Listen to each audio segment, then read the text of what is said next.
everyone. Welcome to our webinar, the end of January, the beginning of 2024 for the Intercultural Communication Interest section. We are happy to have Ramin Yazdanpanah, and shortly we will begin his webinar, but first we'll have just a couple of messages from ICIS. We are one of the communities of practice from TESOL. You could move forward. Sure. And we offer, we address the needs of language teachers who engage in intercultural communication wherever they are in home countries. And we facilitate many activities, and you can see one as this webinar, these kinds of webinars that are have a theme. We also have informal coffee hours and academic panels, lightning talks where we feature new and practical doctoral research or teacher research, and we have newsletter issues and much more. So we invite you to participate in any of our activities.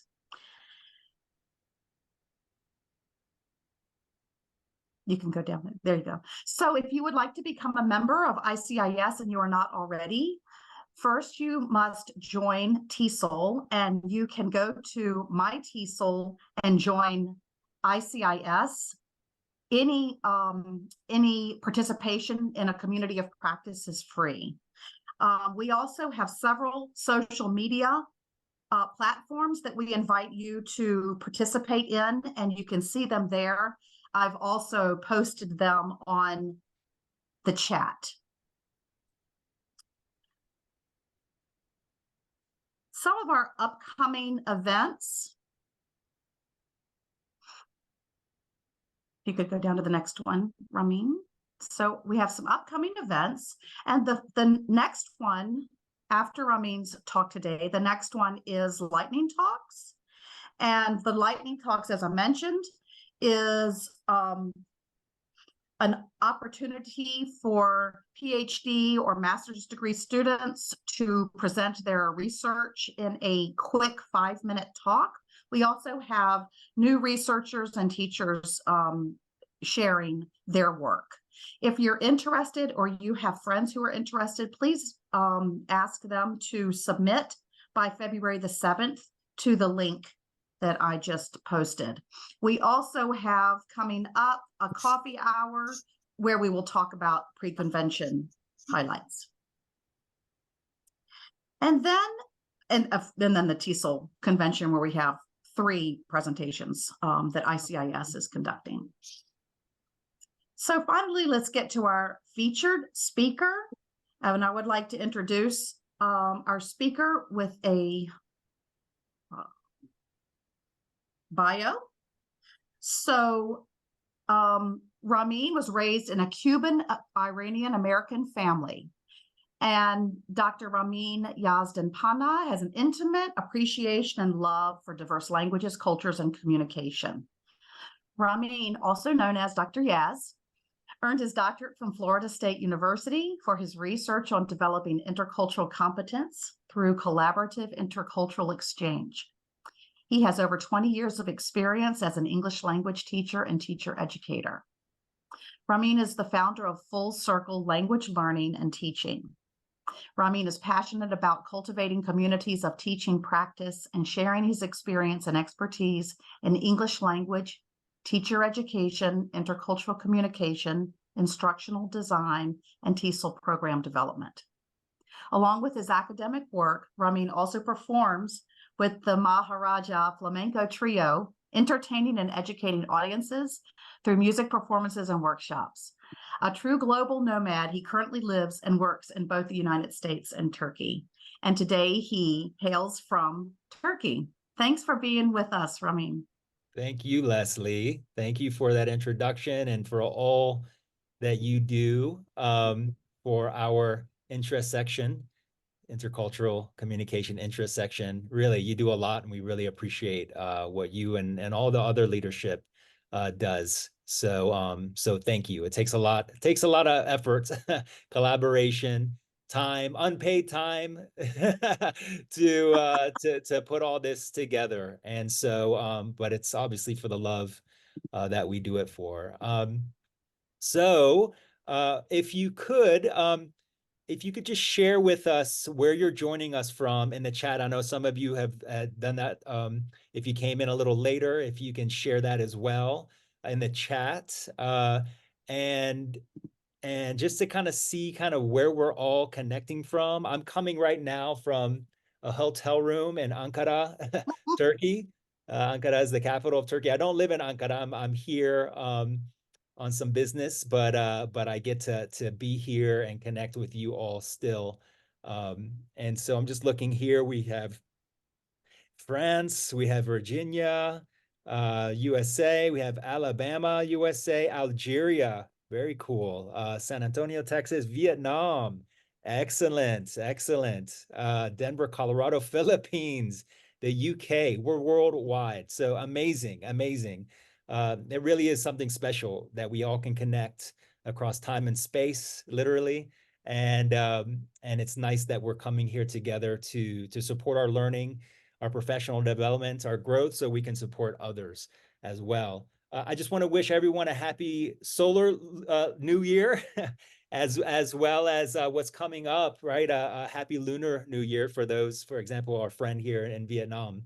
And you know, this is always a particularly good time to kind of set intention, to plan for setting goals, thinking about how we want to grow, how we want to, develop and change, and even, support others kind of in that process as well. So we thought that we would present some research and some strategies for engaging in this process in a more intentional way, right? That supports our practice as professional educators, as well as resources that we can share with our colleagues, and in the classroom as well. If you're a teacher of language, sharing them with your language students. If you're a teacher educator, sharing them with your in-service, pre-service teachers, whatever they might be, right? And these skills really go beyond the classroom, which we will see, and they really have to go beyond the classroom. And we'll get into that a little bit more. So if you could, in the chat, if you could just share what roles in your life you're hoping this talk will benefit. For example, student, teacher, parent, friend. In what ways do you hope that you can kind of learn something that will benefit one of your roles, one of your identities in your life? If you could just share that in the chat, that would be helpful to me, as well as to our community here that's on this call. I know just in some of my discussions and interactions on LinkedIn, I know some of you all are teacher educators, some of you all are students, some of you all are pre-service, teachers. You're in graduate programs, you're in the field, teacher educator. Yeah, okay, all realms of your life. Okay, fantastic. Thank you as well, Daniela. All right, good to kind of know what we're coming here for, what we're kind of expecting. So I'll also ask you to please take off your shoes if you can, right? And so this is actually something that I put up a sign when I'm doing intercultural workshops in person. I'll actually put a sign up at the front door asking people to take off their shoes. And so this is for several reasons. One is, just to kind of have a shift, right, from our daily life that we're coming in from, and to kind of transition into a new space, right? And so, taking off your shoes is one way that we do that when we're entering certain spaces. And for some people, especially for, let's say, some students in the United States, that could be actually a new cultural experience for them, is to take off their shoes when they're coming into a space. So that's just a kind of an opportunity to engage in a practice and behavior that might be new, right? And so if you can take off your shoes, it also allows us to relax a little bit. And so we'll get into the science of how being in a more relaxed state is actually beneficial to learning. to goal setting. So there's actually like scientific reason and rationale, okay, if you need one, to take off your shoes. So so it's okay to take off your shoes. The science says it's a good thing. All right. So okay. So as we kind of settle in here, I also want to ask you to just take a moment, right? Take a moment and just observe the sounds that are around you right now.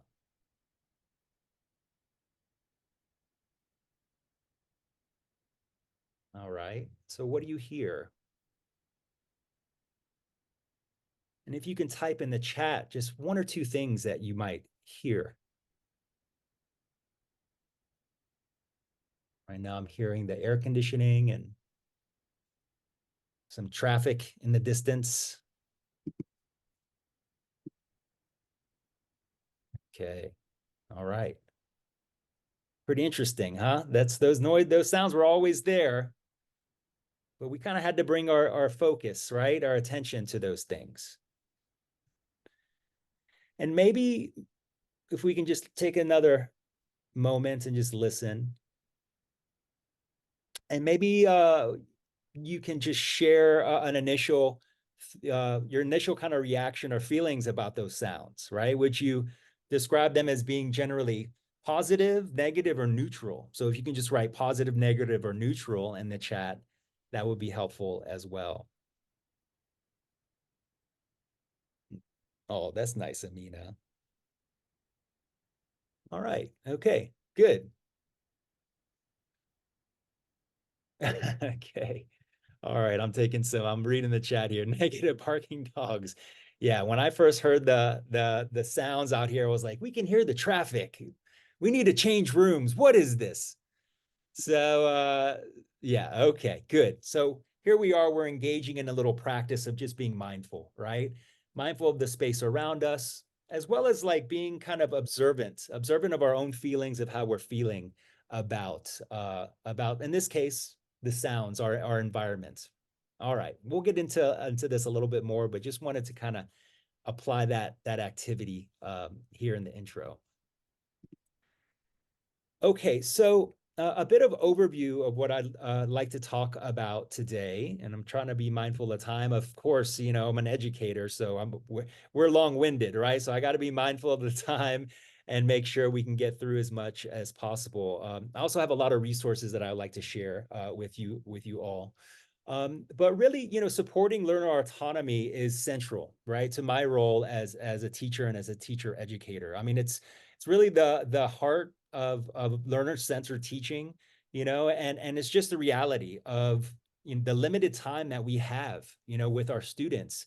It really necessitates, you know, the teaching of learning strategies, so they can apply those skills and strategies outside of the classroom and continue to learn, right? And develop skills, whether it be language skills or anything that we're teaching in the classroom. Uh, and that they know how to apply those skills. They know how to engage in maybe a focus feedback, you know, of their own practice, as well as potentially like even collaborate with other learners, right? And studying and providing peer feedback. So you know, those are kind of like, you know, some of the things that are influencing this talk here today. I've also found it's really critical for our learners to understand the learning process, right? So, you know, things from uh, our capacity, right? And really necessity to learn from our errors, and understanding that errors are really, you know, what learning is all about, and they're nothing to be ashamed about. And understanding how to learn from them in a way that's open to feedback, that's open to you know, trying again. And that's also open to realizing that it's a process, right? And it's a process that's really hard, and it's going to take a lot of time. So, you know, it's in colloquial terms, it's embracing the suck, right? Like sometimes it just sucks, right? It's just hard. And so, you know, we can also say, you know, developing tenacity, right? Developing willpower.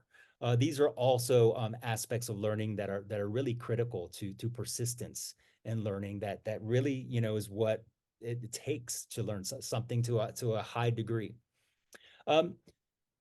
I've also observed the need, both in my own practice and as a professional learner and teacher, the need for goal setting and for management skills, for time management skills, for, you know, managing, you know, just life kind of, right? And making sure that we have enough time in our lives to focus on our goals.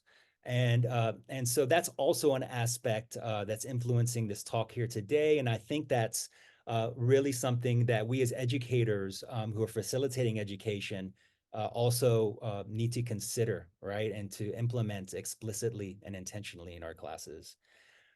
And I've also experienced the critical importance and focus on well-being, right? So, you know, as I mentioned, learning is hard, okay? Especially if you're learning a new language, a new culture, you know, often a new way of life.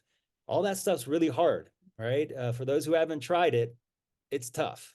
Sure, it has a lot of great moments too, but a lot of it can be difficult, right? So a focus on wellness, you know, on well-being is really needed. It's needed to just support the well-being of our students. It's also important to support the well-being of our teachers. You know, so many teachers now experience burnout, right? And I know a lot of teachers also feel very isolated. So creating these communities of practice, like we do here with this, you know, intercultural communication intersection, is really, really it's really important, right? To kind of feel supported, to motivate each other, to encourage each other, and to support our teaching practice or our learning practice. So we'll talk a little bit more about that as well. And we'll also talk about how, you know, focusing on things like mindfulness activities really pair nicely with things like intercultural exchange and dialogue, right? Because they really require an internal reflection, right? I call it intercultural communication. So it requires like self-awareness, right? It requires dialogue with oneself and understanding oneself before you engage in intercultural communication, and that's sharing, right? And so I'm sure, as you all have experienced and seen, you know, when we engage in this intercultural communication, you know, people actually end up learning a lot more about themselves than even the other, right? Or at least that's a big part of it. So that's a big part of the experience. And again, we'll kind of engage in that practice ourselves. I'll lead you through a mindfulness activity, and we'll hopefully have time to discuss that, okay?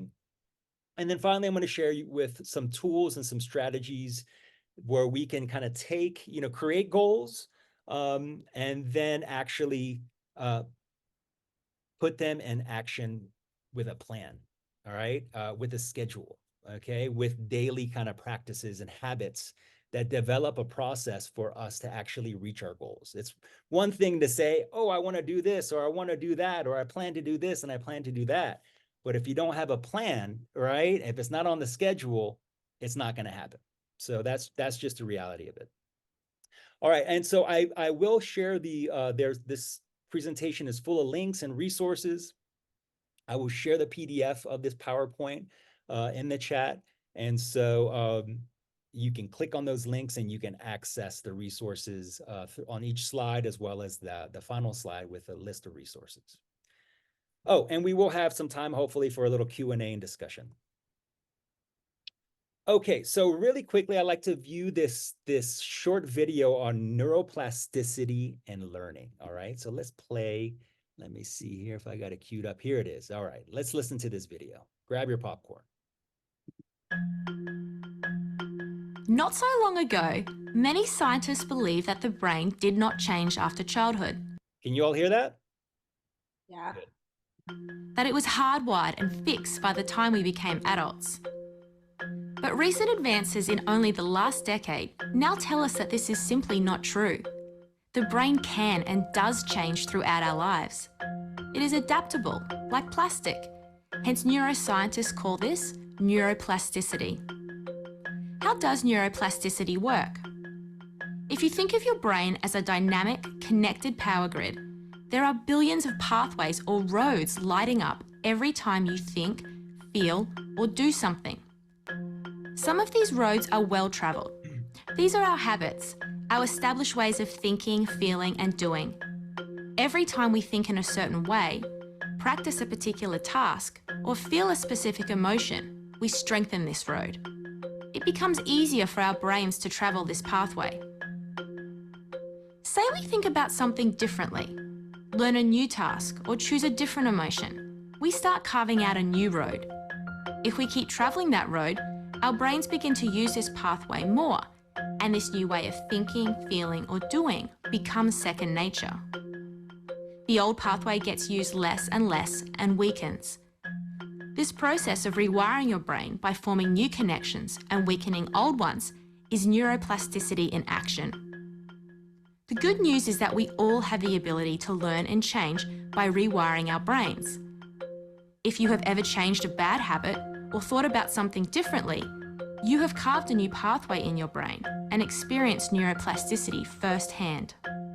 With repeated and directed attention towards your desired change, you can rewire your brain. Okay, so this understanding of neuroplasticity is a great way to kind of start a class, right? Because a lot of our students come in with a fixed mindset, right? Thinking that their intelligence, the way that they think, the way that they behave are fixed, okay? And so what we want to cultivate is a growth mindset. And that is an understanding that our intelligence, the way we think, the way we act, the way we see the world, who we are even, is not fixed, okay? But that's a process of always becoming and developing. And so providing a kind of rationale here, right? A research-based, science-based rationale of neuroplasticity can be helpful, right? To understand that process. I think, a lot of us might understand that, at a kind of subconscious, level, implicit level, but talking about these things explicitly is really beneficial. Okay. And this expands, this goes to anything that we want to learn, right? Language learning, learning a new instrument, learning a new behavior, right? Learning how to just be better at anything in life. And so it also shows the necessity of practice and the time it takes to build these kind of neural networks, right? It's kind of like going down a road and you see there's road construction happening and you see it slows down traffic. And so it's a mess. And so we feel like that often when we're learning something new. It feels slow, it feels messy. It feels like it's even, we feel kind of like slowed down and that we can't kind of process things as quickly as we'd like to. But basically what we're doing is we're building a wider road, right? We're building a kind of highway eventually. And this is where it leads to things like automaticity, right? Fluency. But that takes time, that takes consistent practice to build that road, to build that neural pathway.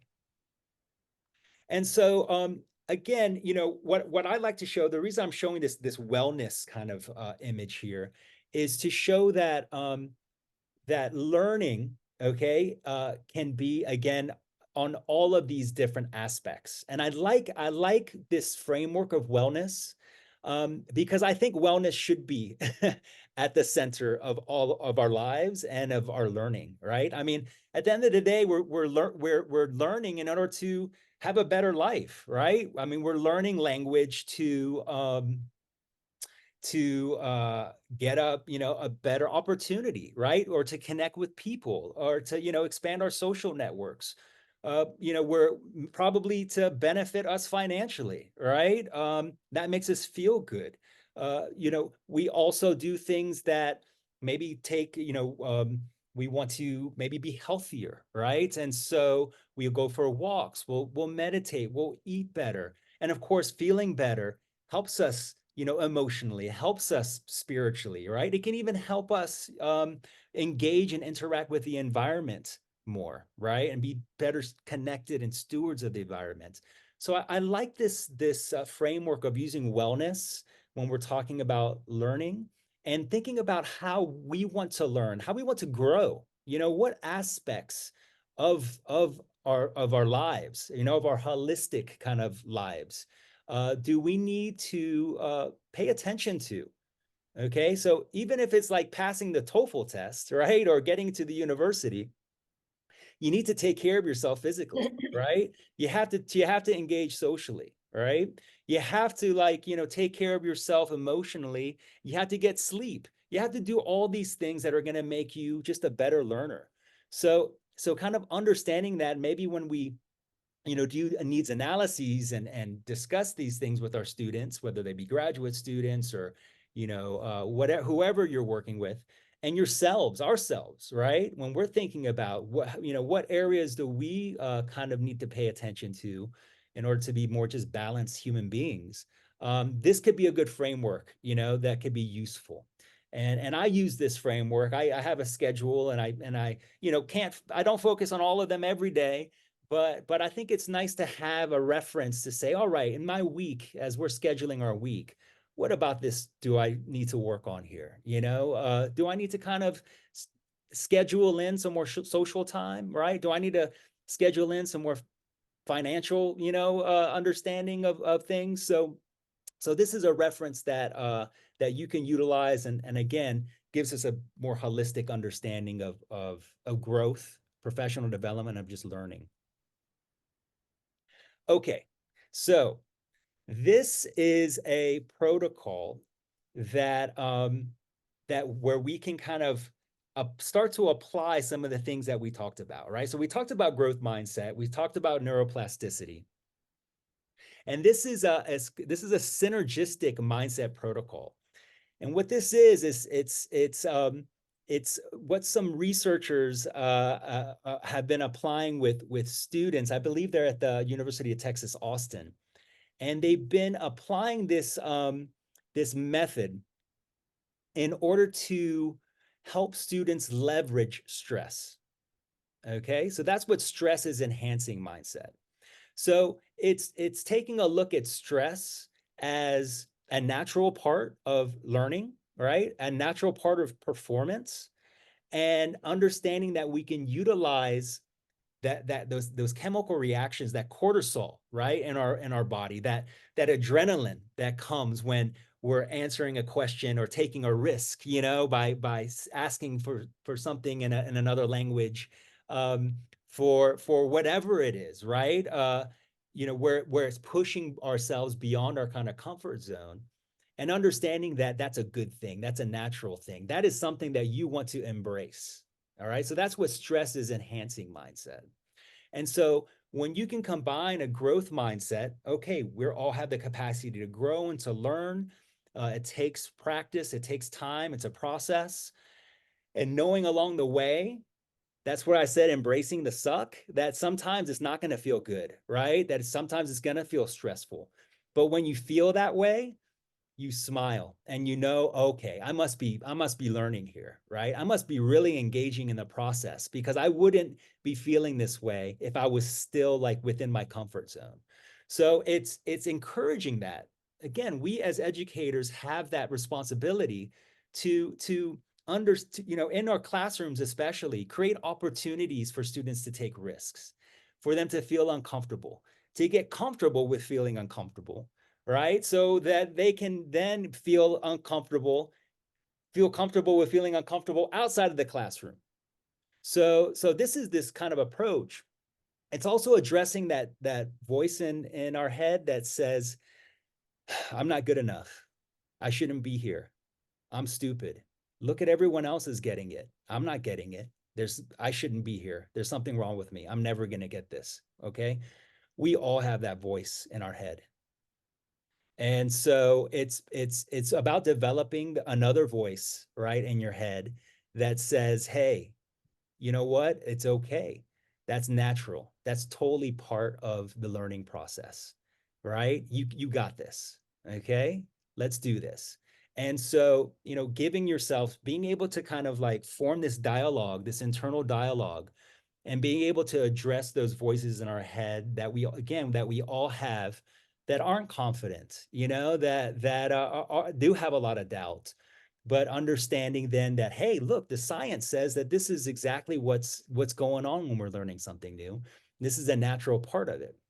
So what you can do then, is I'm going to go here. This is the actual protocol, right? So the first step, if you want to apply this with students that you're working with tomorrow or today, okay, depending on where your time zone is, this is what you do.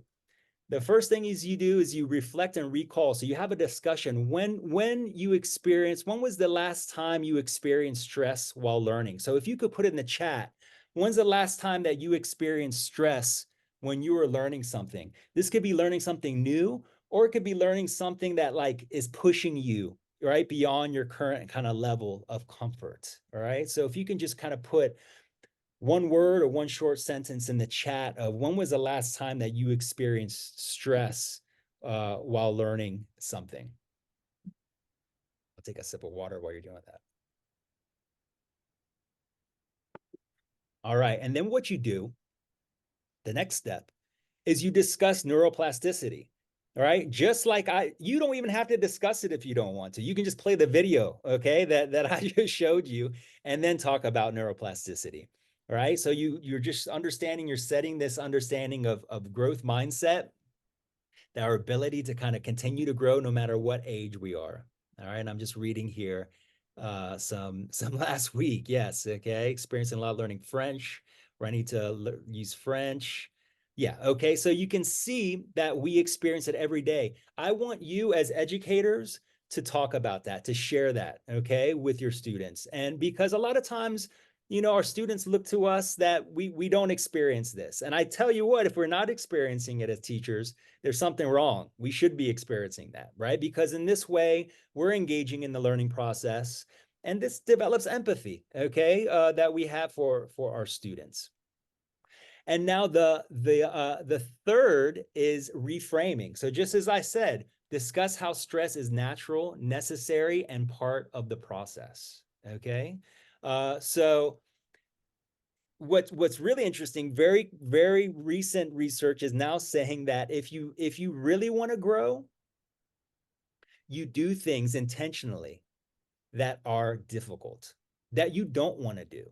So for example, let's say you exercise and you love to run. That's awesome, right? That's great. But if you want certain areas of your brain to grow, you have to do something that you don't like to do.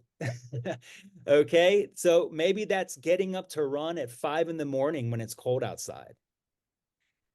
Right now, if that actually, when you do that, when we do things that we know that are going to be safe but also good for us, but we don't like to do them, that's when these areas in the brain grow.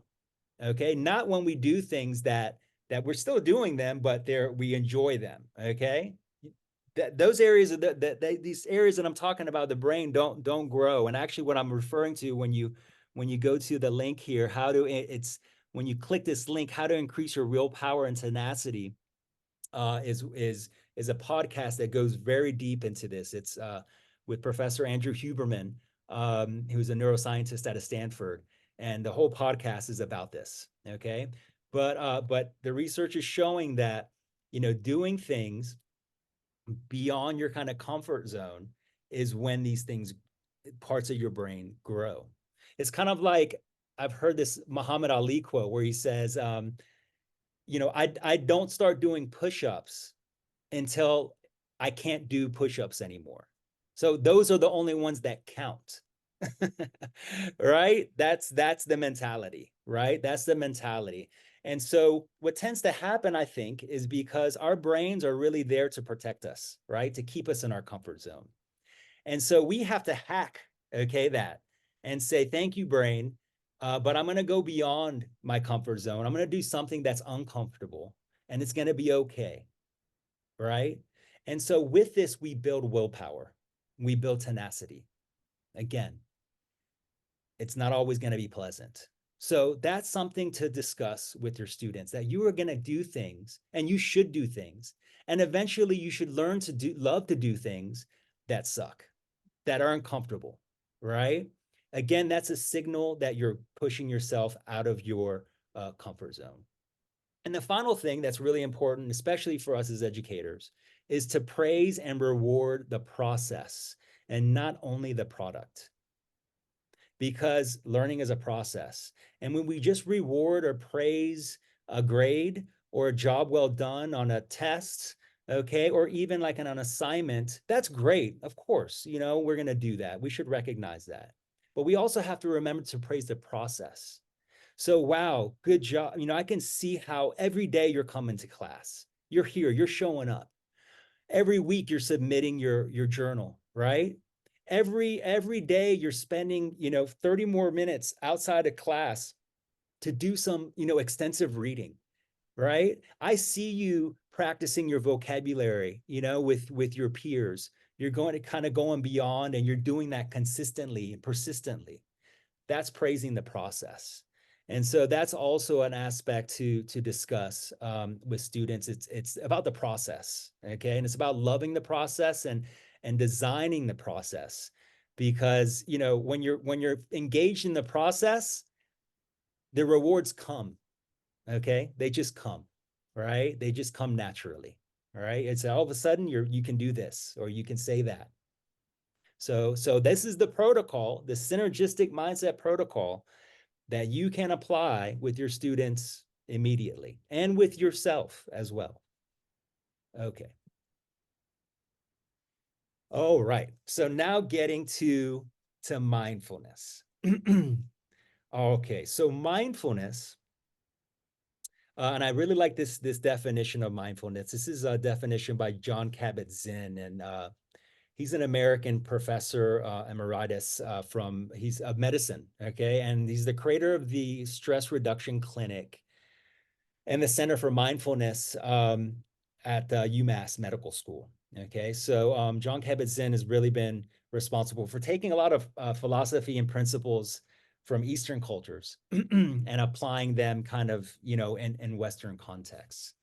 And so this is where kind of mindfulness comes into that even term, you know, comes out of. So mindfulness is paying attention in a particular way, on purpose, in the present moment, and non-judgmentally. So, you know, we can pay attention, all right? But are we doing it, you know, in a way that's really intentional, okay?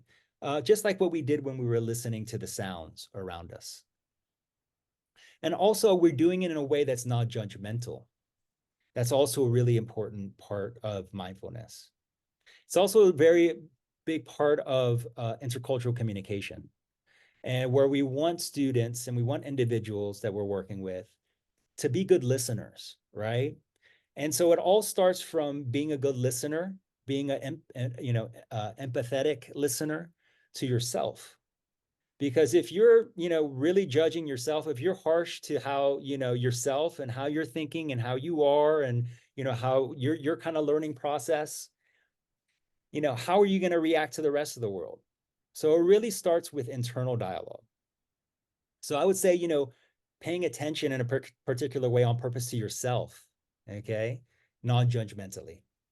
So, so, you know, of course, this mindfulness can be applied in a lot of different ways. It can be applied right now, you know, just by listening intentionally, by taking a walk, you know, in nature, right? To listen to the sounds of nature, to the sounds of the waves or the birds, you know, just listening to your breath or just how you're walking, and, you know, different aspects of our senses, right? Really tuning into our senses. You know, how does something touch? How does something feel? So if you feel like your arm right now, right? How does that feel? If you're drinking something, you know, how does that really taste? How does that smell? You know? And just really focusing one thing at a time. This is so important because we're all such multitaskers, right? And that's a great thing. That's not a bad thing. But we have to balance things, right? It's great to multitask, all right? That's just life. But we have to balance that as well and take some time just to focus on things. Focus on the person right in front of us when we're having dinner, all right? Focus on our students, you know, as much as we can when we're teaching. So, you know, taking the time just to kind of engage in these mindfulness activities can be throughout our day. And And we're gonna apply it here in a mindfulness activity that I'm gonna lead you through. But just first a little science here behind it. So when we engage in these mindfulness practices, we have our autonomic nervous system, right? Our autonomic nervous system is our nervous system, runs throughout our bodies, and is connected to our brains. And now we have our parasympathetic nervous system and our sympathetic nervous system. Our sympathetic nervous system is our kind of like engagement. People say fight or flight, but it doesn't have to be so intense. It can be like driving in traffic or really focusing on something, right, while doing something. And if you see these brainwave patterns here on the screen, that might be like gamma, okay? This is our brain waves. You can see it's very active. It can even be beta, right? It's a little slower, but it's still an active mind. I would think that right now you all are more in beta. I'm probably in more gamma, right? Because I'm doing a lot here, okay? So, but what we want to do, so that's sympathetic nervous system, beautiful. We also have our parasympathetic nervous system, okay? And that's our rest and restoration state. And so oftentimes we don't engage in our rest and restoration state. And I'm not just talking about, I would say that, listen, I love to, check out a movie and relax. But oftentimes, that's our understanding of what relaxing is. When, if you think about it, when you're watching something, you're pretty active, right? You're still really like focused on the story, on all the action, on what's happening. So I would say that alpha brainwave states are actually like more relaxed in that. It's tuning out kind of external, okay, and coming in internally. And so we can do that through mindfulness. We can do that through just focus and intentional focus, all right? Paying attention in the present moment, non-judgmentally. So when we do this, when we tap into our parasympathetic nervous system, what this does is broadens our view of the world and of ourselves. If concentration is like this, kind of like focused, this opens, right? And actually, you can just do this even with your eyes open, right? If you're focused like this, like we do a lot with our phones and our computers, right? If we just take a back and we just look and do a scan of the room, especially if you're outside and you can look at the horizon, okay, this actually slows down our brain waves and taps into our parasympathetic nervous system. That's why we love to be at the beach and like stare out, on the sea, all right, or being in a mountain top, right, and staring out like in a valley. This actually is relaxing, and this is because it's tapping into our parasympathetic nervous system. So we can do this. Your eyes don't have to be closed; they can be wide open. All right.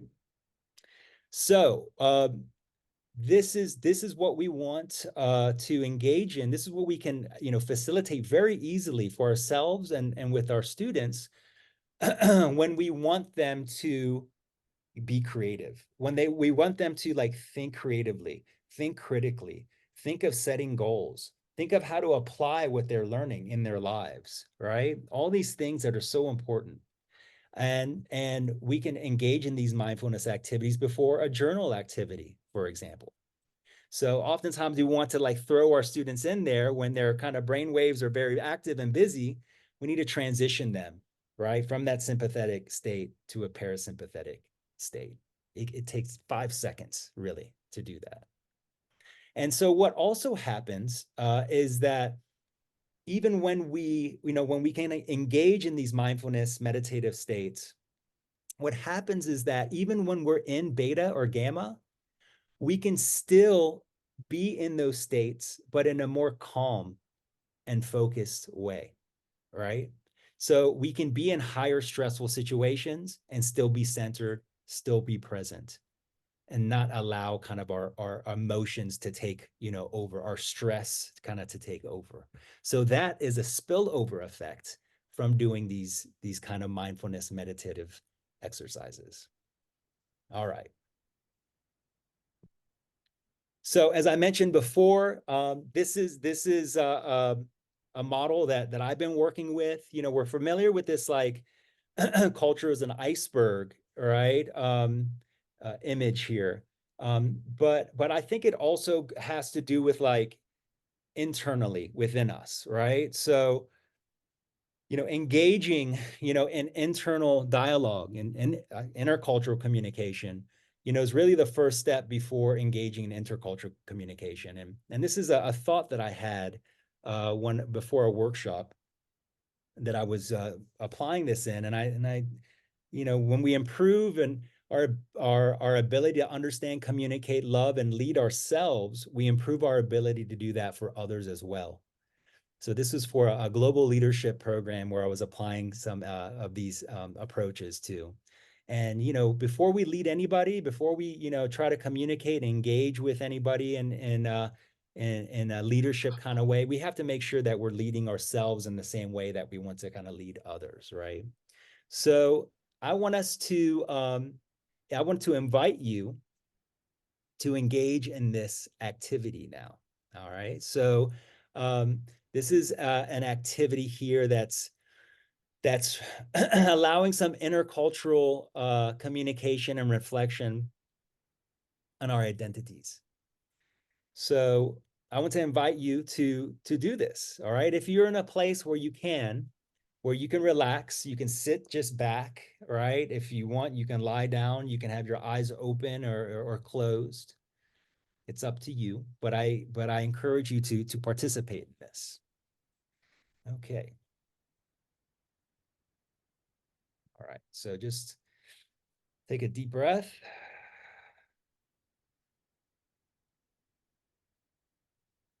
Again, just observing the sounds around us. And just listening, trying to not attach emotion to it.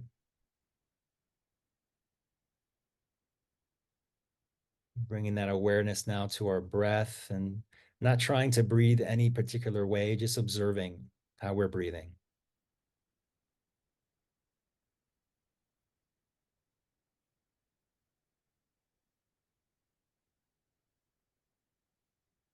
Maybe feeling our heartbeat, if you can feel that.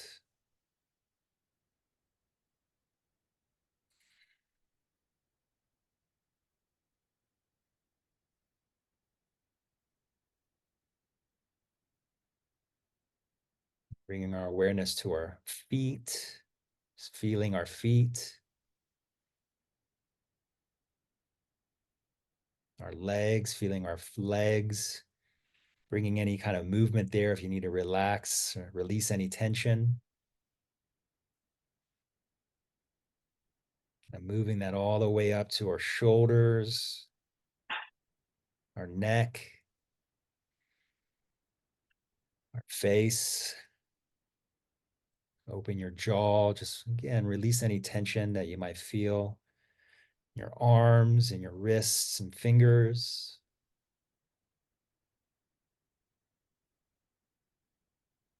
Just feeling your whole body.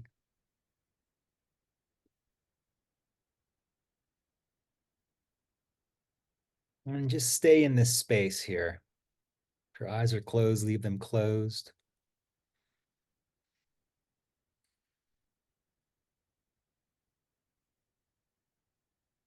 I want you to reflect on what aspects of your identities, how you see yourself, how have they been shaped by your family, your family ancestry, your cultures that you grew up with.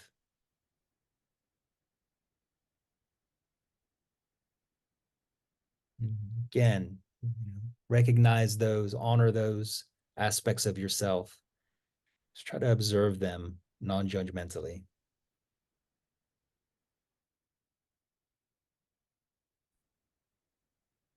And kind of recognizing and honoring your present self, your present identities. What are some of these identities? What do you love about yourself that you might want to develop further and that you might want to share with others?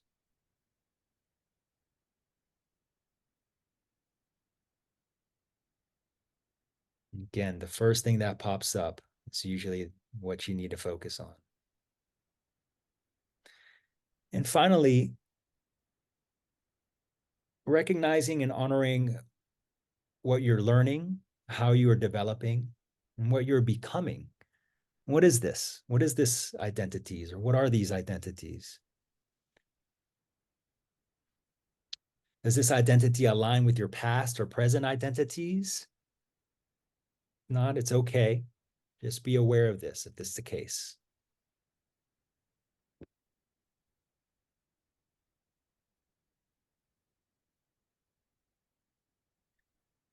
And so if you would, just slowly kind of coming back from that journey of identities.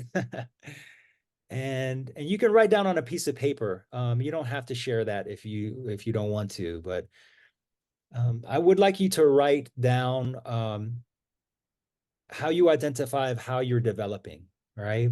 What's an identity that you're developing? Again, either something that you already are and you're further developing that, or something new, right, that you're becoming. So what is that? What is that for you? And if you'd like to share that in the chat, that would be great.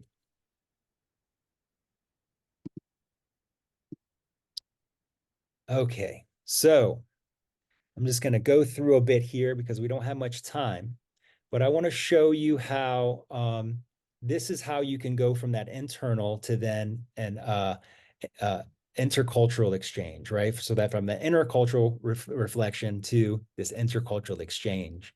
Again, this will be on the PowerPoint. This is something that I encourage students to journal about before these kind of exchange activities, but having them discuss, their ancestry, their family, their culture, who they are now, and who are they becoming, is a way to kind of like start to put into practice these exchange, this dialogue of who, who we are. And I've seen how students who have been in a class together all semester feel for the first time that they get to share who they really are, and that they get to practice empathy, right? And build empathy and cultivate empathy that can lead to greater collaboration and cooperation in the classroom. All right, so just a few things. I'm just going to mention them here because we don't have time to get into it. Know that these are all links, okay, that you can check out. But the next step now is saying, okay, you have an identity of what you want to become. You want to, you kind of have this idea. Well, this is a framework that you can use to start to plan goals, okay, around becoming. And so this is smarter goals. And so this is a technique, an approach of how you can start to put thoughts into action, right? So I've also put a link down here that has some good examples, okay, of 13 inspiring examples of SMART goals for 2024. So really well done, this article here, and it has 13 really good examples that you can check out, that you can share with your students. Wonderful activity that you can apply with your students, with your fellow colleagues, and to share then those with each other, and start to develop a community of practice in your context, in your setting. This is also a great video that I think is very helpful, because now after you set your goals, you need to develop habits and you need to develop these atomic habits. These are small habits that we can do daily, right? So if it's learning a language, okay, I'm going to study for 10 minutes a day. I'm going to learn one word a day. All right, these are atomic habits. And then we develop a process and we develop a habit, okay, of doing something. And then generally we start to expand, and we can have the capacity to do more. And this starts to become part of our identity, all right, of being whatever that is, in this case, a language learner. So check this video out. I think you'll enjoy it. Just some journal prompts here for scheduling habits, right? This is nice to do with students and yourself. How much time can you commit to learning a language? What days and times would be the best for you to commit to learning a language? Who are the people that you can collaborate with to help you achieve your goal, whatever that is? And what are resources that can help you to achieve these goals, right? So now we're kind of getting into the nitty-gritty of things, right? Of understanding when we're actually going to dedicate time. And that's where something like this, a box calendar schedule can start to map out our day, right? And when we want to actually put it on the calendar of when we want to put in effort into that to that goal. And then finally, I want to say, a community of practice. I mean, just like ours here, our interest section here is a community of practice, right? And engaging in these kinds of opportunities to share, right? This is just such a great professional development, opportunity for me to share with you all. And I hope it is for you as receivers, right? So we can all take different roles at different times. Receiver, promoter, facilitator, producer, editor. Join ICIS if you want to see a great example, of a community of practice. And you can actually, develop one at your local site, at your local school. And this is a nice model here, this 3x3x3 model, 3 defined goals, 3 months, right, to achieve those goals, and 3 people who you collaborate with, okay, to achieve those goals. Finally, here are the links to all the resources, okay, that I'll put in the chat here now, this PDF for you all. And I just wanted to open up for any questions, sharing, discussion. I know we have just a few minutes left, but I do want to open it up for any comments.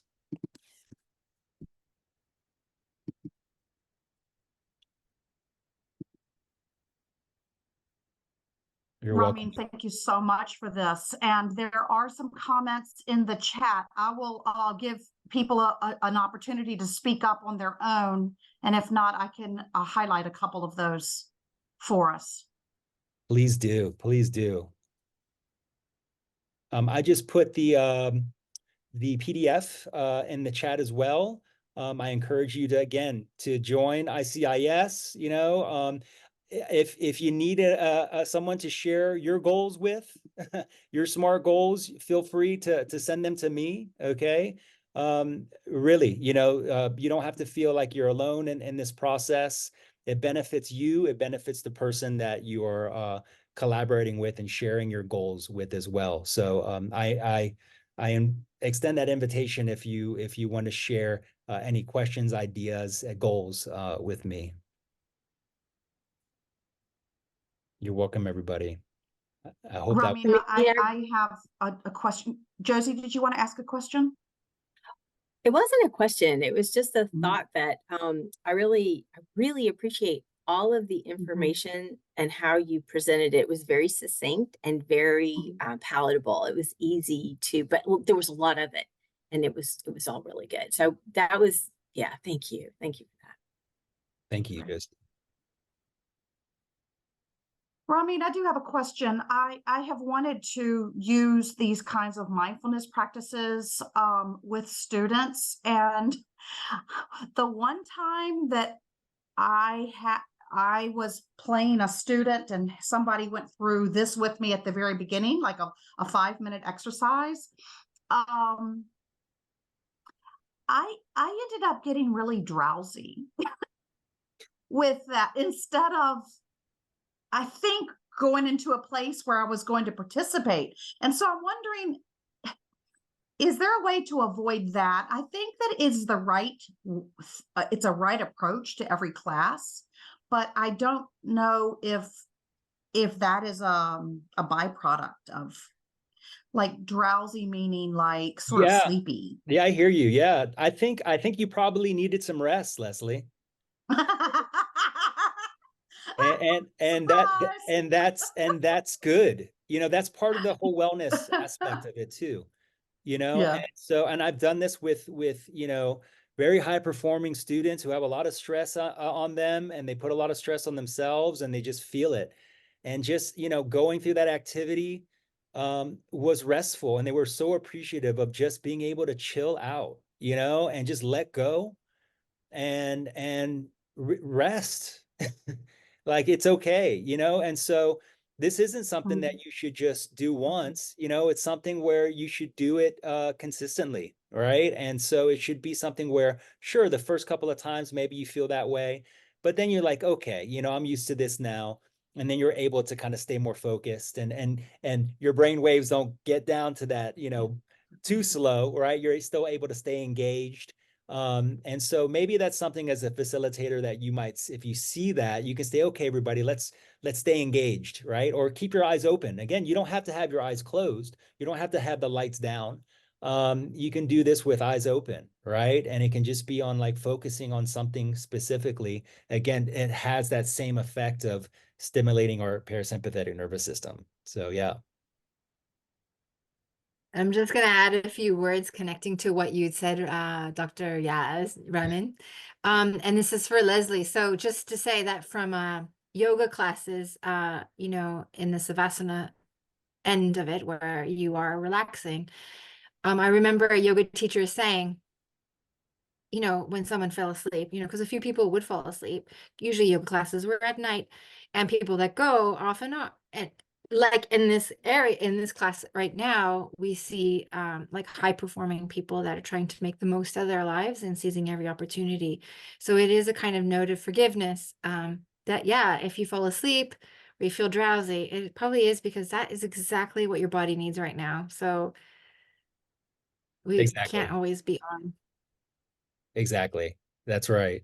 And you know what's interesting there too, what I've been hearing from sports medicine doctors is that, you know, the best thing for recovery, actually, let's say you engage in a really intense physical activity like yoga, for example, or lifting weights or a run.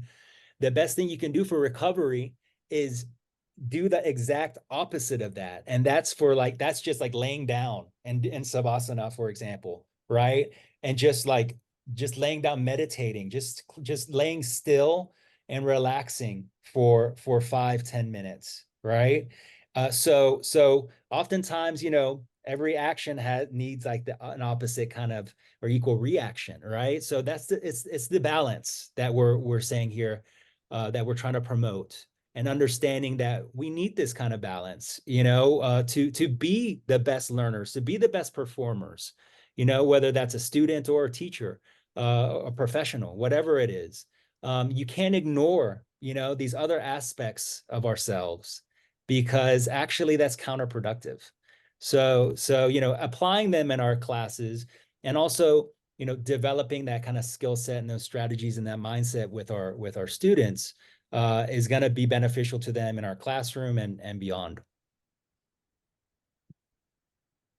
What of course, there's a lot of thoughts, Ramin, that comes to the mind, but what in fact is surprising again and again, that we have the resources and the students have the resources, and there's so much negativity many times around, you know, that it convinces us that we do not have them.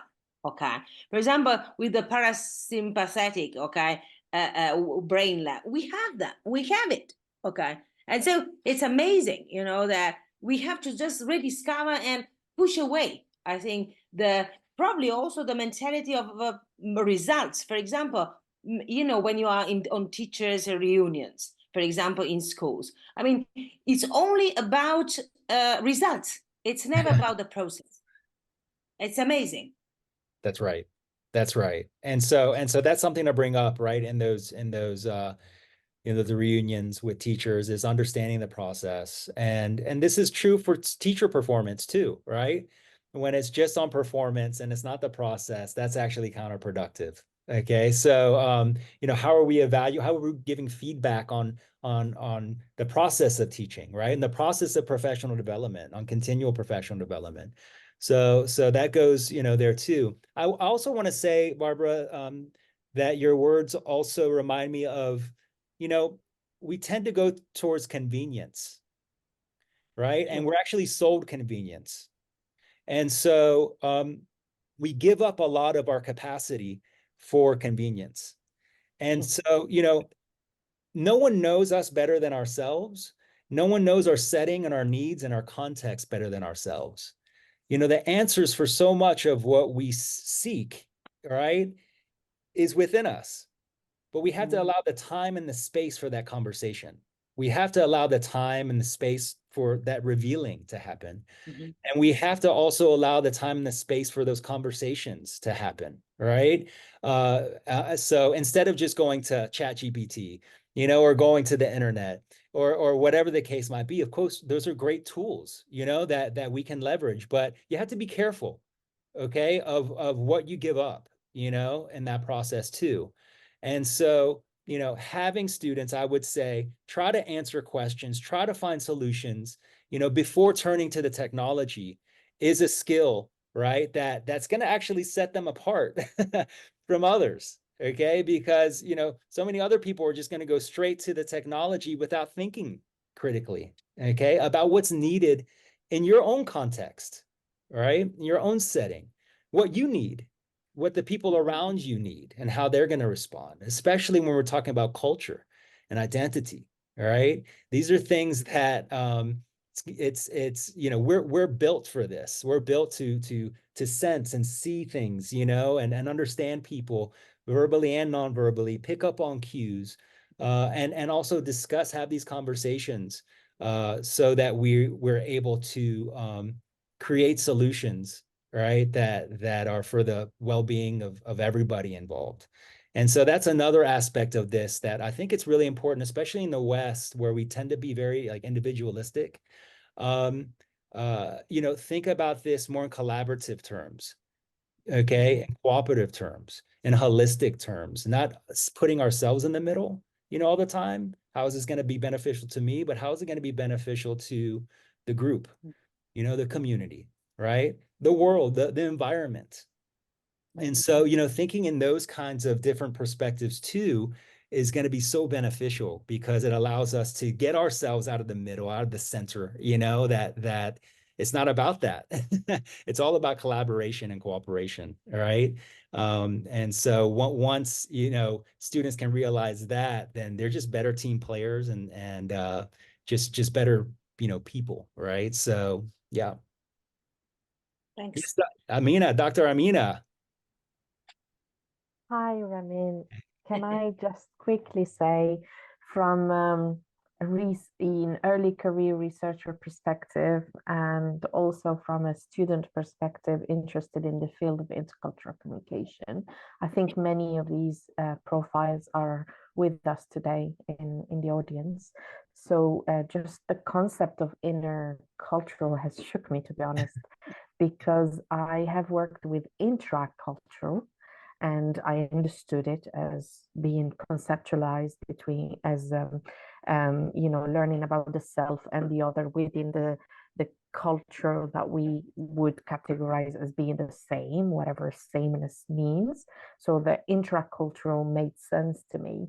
And when I started working on intercultural communication, I had to strengthen my own mental health to be able to talk about difficult questions and ask myself, what do I really think about this, or what's really my position? And I think I used to call it self-reflection.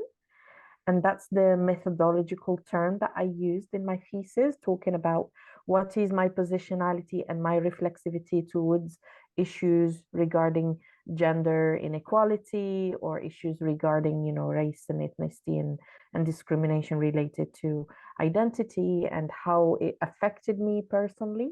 But I've never conceptualized it as being intercultural. So when you spoke about this today, it just made sense. And I hope that you will give us the opportunity to cite your work. So please, Dr. Melanie is here. She's going to push you to get this idea That's published great. somewhere. Yeah, so Thank you, that's all Amina. for me. Thank you. That's great. No, that's fantastic. And just, thank you so much for sharing that. And also the realization, and I know you know this, that we have different understandings and of these different things, right? We have different like ideas and opinions. I mean, there's so many voices in our head, right? That from different perspectives. I mean, we have our ancestry, our family, our cultural, we have ourselves, we have our becoming selves. When we have all of these things that influence how we perceive things. And it's not so simple. It's not so, straightforward oftentimes. It is contextual. And so, making it messy, understanding the complexity of these things is so important and so honest. If we try to make it too simple and straightforward, it's just not how the world is. It's not who we are, right? As very complex human beings. And so being comfortable with that and sharing that, I think is really healthy. And you got to get comfortable with these different voices in your head, and these conversations in your head, because it's natural. Everyone has them.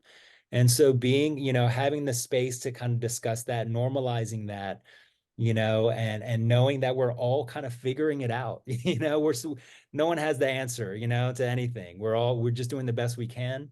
And of course, with intercultural communication, having that dialogue, that exchange, hearing different perspectives helps us to kind of see things in a wider perspective that we just can't see oftentimes, right? We haven't experienced. And listening non-judgmentally and understanding that is just, I think, a powerful way to start any learning endeavor where you're calling on a group to feel comfortable with taking risks, to share things. So again, I just feel really strongly as educators, we really have the responsibility, to facilitate that kind of inner cultural, reflection, and before, engaging in intercultural exchange. Okay, I'm going to jump in for a second. Thank you, Dr. Amina, for nominating me in terms of seeing always the research possibility. So I'm just going to lay it out there. Just going to suggest something and let you plant a seed or something. So in fact, I'm using I'm listening empathetically, Dr. Ramin, but I'm also listening analytically. And I know that in fact, there's quite a lot written about intercultural communication and research approaches. There's also a fair bit about how cross-cultural communication is different. And we do know about intracultural communication and that playing a role, particularly around self-reflection, maybe the experiential learning cycle. So perhaps the new angle here is this concept that you've coined here, which is inner cultural kind of competency. And I think it has its roots in maybe an American kind of philosophical tradition, but also some probably Buddhist thought.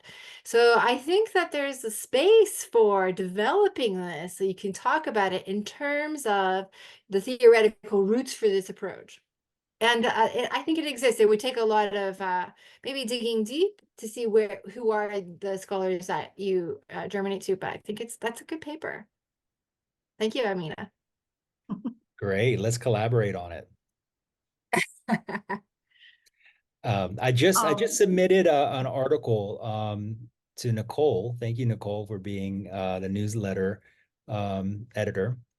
And so, if it's accepted, it talks a little bit about the one of the workshops that we applied. A colleague of mine and I applied this approach in a global leadership program, international global leadership program, the word limit restricted me to just kind of giving the protocol of the workshop, but there's much more to discuss. And yeah, I would love to continue to develop this, to develop, of course, academic research around it, but also, applications of it in different contexts, and seeing different experiences of different educators, as well as different, students, and how they react to this process.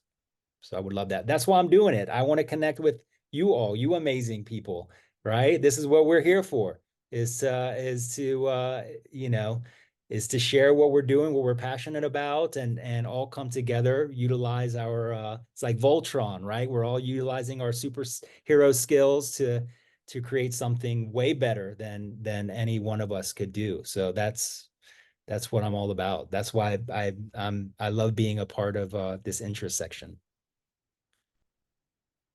Thank you, Ramin. And we really appreciate everything that you're sharing with us. I know we're about at time, and we would all like, if you have a few minutes to linger. I'm sure people have some more questions, but I wanted to also give people a break where people can gracefully exit if they need to. But thank everyone for coming, and we look forward to seeing you at our next event. But most importantly, thank you, Dr. Yaz, for your wisdom and helping us see the importance of this of mindfulness and cultivating a mindset. So bravo.